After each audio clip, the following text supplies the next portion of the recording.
Alright, hello. Hello. Hi, you're back again. Hello, you're back. Now let's see here. Okay. When we last left off, that's where we left off. As this strange funeral proceeded, the waters around the pier changed to a dull green. This morning I awoke, finding it hard to even believe the previous evening's events. The water is a dull green, for as far as I can see now. For some reason, the water no longer shifts color. As I wander throughout the pathways, the creatures watch me, curious to see what I will do next. They are constantly offering me strange objects of affection, such as candy. I even found food outside the doorway to the room which I had slept. It was a small lizard that my cat had offered me.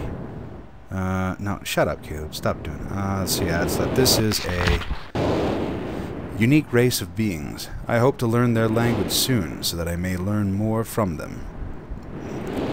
I've lived on this world for 3 months off and on, and the tree dwellers have shown great hospitality.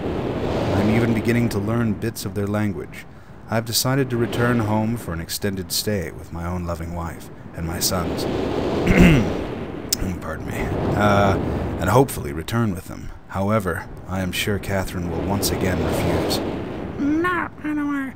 I think this age would be a wonderful experience for them all. And I at least look forward to how Cirrus and Achenar will react to its curious inhabitants. Catherine is staying behind as expected. My sons have returned with me, and they enjoy this age very much. They get along very well with the tree dwellers and are picking up their language surprisingly fast. I have no doubt that it will not be too long until they can speak with the tree dwellers much better than myself. I'm leaving tomorrow to check on what is this? Why am I finding it hard to read? Osinoin? No, I don't know, something. Yeah. Osinoian age. I'm sorry. It must be my eyes or something. Or, well, it's also because I'm kind of stupid. Cirrus has suggested that I allow him and his brother to stay, though the idea unsettles me. I know the boys are growing up rapidly. The hospitality of these creatures is such that I could think of no better place to leave them alone for a short while, so I will consent to their request. I warn the boys not to take advantage of the respect of the tree dwellers. The respect the tree dwellers have for their ideas. They seem to understand my warning, and I have faith they will follow it. Yeah, that'll work out. Much to my dismay, upon arriving in Everdunes, I learned that Pran and her people are continuing to be menaced by the something. It looks like Kochdik or something like that. I fear for their survival and plan on returning to her shortly after checking on Cirrus and Achenar here. See Everdunes Journal for more information. Restrictions may apply.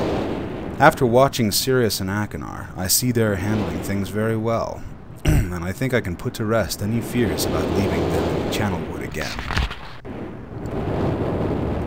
Right, leaving them in Channelwood again. And for a little longer time. Oh, I see.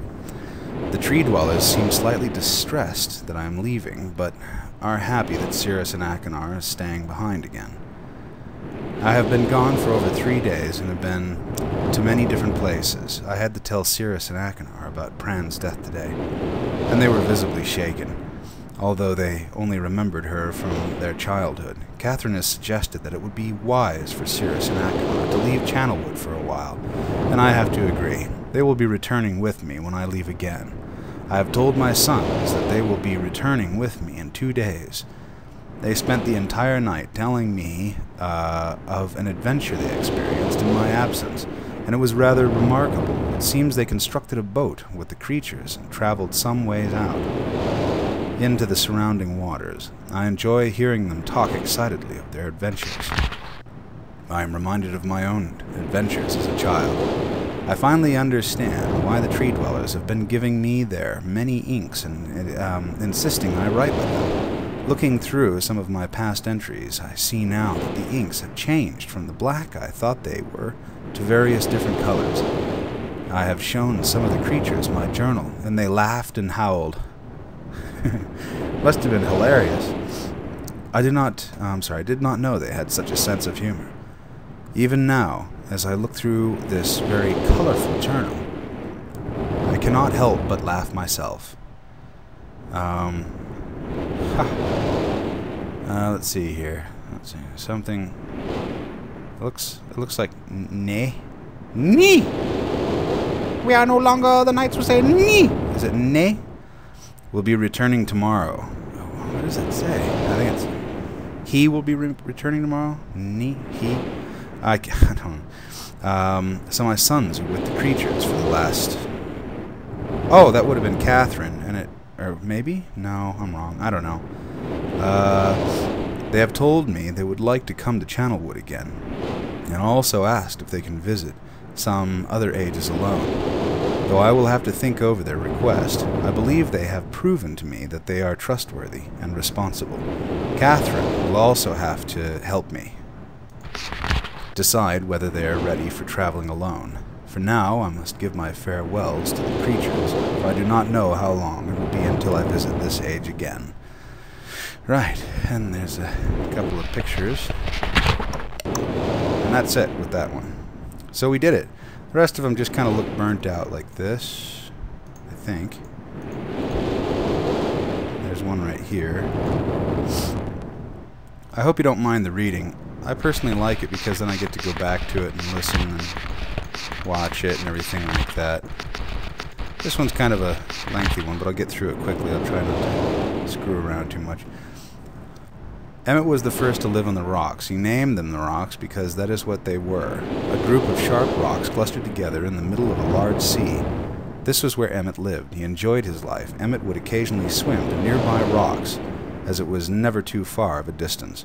One day, another person appeared on the rocks for no apparent reason to Emmett. Emmett named this new person Branch. Emmett and Branch quickly became friends. Swimming and hunting for fish together often, Emmett showed Branch the simple cave. It's kind of, Branch, it kind of reminds you of Michael Jackson's song Blanket. I'll name you Blanket, and you can be named Branch. Let's see here.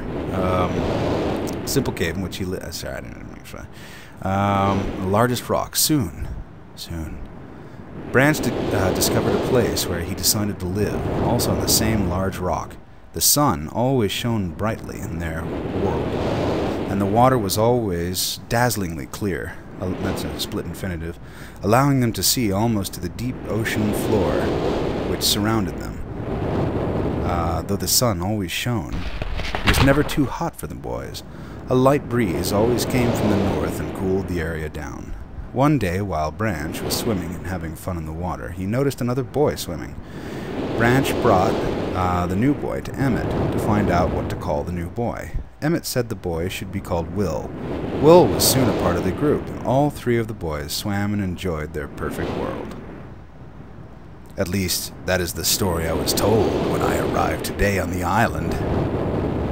Emmett, Branch, and Will were surprised to see me at first. Oh, okay, so it's not that bad. Surprised to see me at first, but even before the night ended, we were all becoming good friends. Today, the second day on this newly created age, a strange thing happened. It was not strange to me, but the three boys did not understand what was happening. While I was relaxing under a large tree on one of the smaller rock islands, it began to rain. It was a nice rain that lasted for about an hour in the morning. I explained to the boys that the rain was not harmful, yet they obviously still feared it. Before going to sleep tonight, I told the boys I would leave the following day. I told them that while I was gone, I would make a surprising change in their world. They didn't understand. Not that I expected them to. I still do not fully understand what happened today. I was experimenting with the art, testing the limits of the rules as dictated to me by Father. I attempted to create a boat by writing it into the world. I thought everything was planned correctly, yet somehow the boat had become gripped by the rock and broken in half. Although this test did not turn out as I had hoped, I now have answers to a few of the questions my father never answered. As for the boat, I can see the boys enjoy it anyway. With that I am pleased. They have played on it all day. Even though the boat cannot move, I have enjoyed studying it from it, as it is a much that's brain meltdown I'm experiencing. I have no idea why I just get them. Is a much sturdier platform than jagged rocks. In the course of my observations, I have learned some very interesting things regarding the solar system of this age. The nights are absolutely beautiful here. I have made note of and named a number of constellations that pass above me. Also, during the night, I catch glimmers of light from the horizon, which I have not been able to discover if it is created by some natural phenomenon or additional people on far-off islands or rocks. I should very much like to discover which. I rather suspect it is additional people, which would explain the appearance of Branch and Will. The rain today was slightly heavier than usual. It fell mostly in the plain, in Spain. Just when the boys were getting used to the light rains, a small storm arrived. They were frightened of the heavier rain, not to mention the thunder and lightning. If rain has never fallen here until recently, as the boys tell me, would like to discover why it is falling now. Regardless, I have decided to return home for a short while. I have also been thinking of some plans for a lighthouse that I hope to construct soon. I think that perhaps by shining a bright light toward the horizon, it might prove my suspicions regarding additional inhabitants. They would be curious about the light and travel to discover its source, if they have the means. I return with many tools that I will need for construction of the lighthouse. I have decided that once the lighthouse is completed, I will leave for some time and let the world's own imagination have control. We have worked 3 weeks now, 3 weeks on the lighthouse now, and are making great progress. The rock that we are building on seems to not be as secure as I would like.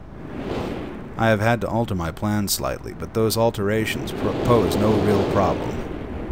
The boys are quite strong and have been helping me immensely. I estimate construction will be done within 2 days. The lighthouse is finished, and we are all proud of our creation. The boys are amazed at the structure wrought from rock with their own hands. That evening we powered up the generator, much to the boys' dread at first, and shined a great light into the horizon to the horizon for many hours. I stayed the night in the top of the lighthouse, and in the morning awoke to observe the sunrise without my being coated with the chilly blanket of ocean dew I had become accustomed to. It was Will who first saw the girl. She was swimming not far from the boat where Will was getting ready to hunt for fish. Then Will noticed a man not far away from the girl. Emmett was very pleased to meet the additional neighbors. I feel pleased to leave this age. I have set in motion events that have nothing to do with writing or the art that will have a more profound impact on this world than I could have ever written. I think. Stone ship age. Map here. And... okay, I think we could probably try to read through this quickly. I gotta hang it up here pretty quick, though. No, as a matter of fact, I reached the limit. We'll come back to this. Alright, thanks. And we'll see you in the next video.